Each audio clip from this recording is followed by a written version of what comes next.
Yo, yo, yo. Para sa mga kapitbahay na laging updated, kahit ini-invited. Mga Marines, makinig kayo!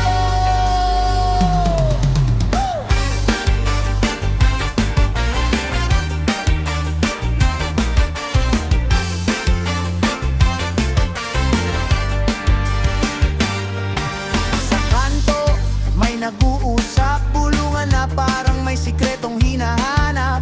Isang tingin, alam mo na agad, may bagong issue na naman sa barangay agad.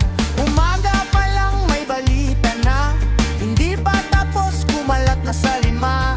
Simpleng kwento, nagiging drama pag dumaan sa Marites. Grabe na, konting kibot, may comment agad, walang preno kahit di sigurado ang sagot. Nakikinig ka lang, nadamay ka pa biglang, ikaw na ang bida sa istorya.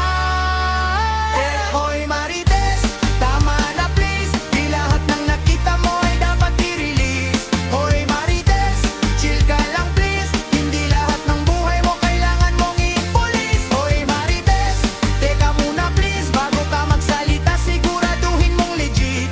Hoy Marites, huwag masyadong mabilis, baka sa huli ikaw pa ang mapahiya sa street.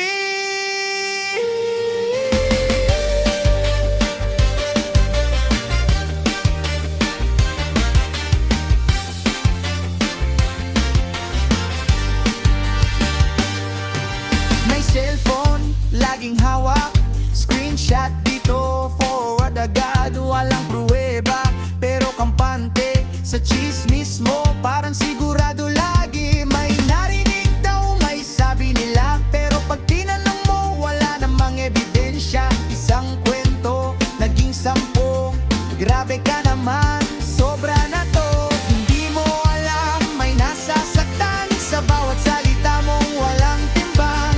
Konting respeto sana'y ibigay, hindi lahat ginagawang palabas sa buhay. Oy Marites, tama na please, di lahat ng nakita mo ay dapat i-release. Oy Marites, chill ka lang please, hindi lahat ng buhay mo kailangan mong i-police. Oy Marites, teka muna please, bago ka magsalita siguraduhin mong legit. Oy Marites, huwag masyadong mabilis, baka sa huli ikaw pa ang mapahiya sa street.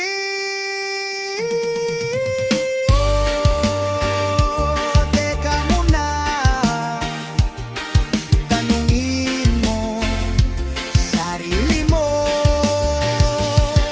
anong napapala sa gulo? Anong dulo ng chismis mo? Kung gusto mo ng pagbabago, simulan mo sa sarili mo. Less chismis, more respeto, mas gagaan ng mundo din. Ayusin mo please, hindi lahat ng issue mo ay dapat i-release. Hoy Marites, makinig ka please, respeto muna bago ka mag-comment sa feed. Hoy Marites, tandaan please, ang salita mo parang apoy na mabilis. Hoy Marites, tandaan mo to please, ang tunay na astig marunong magtimpe.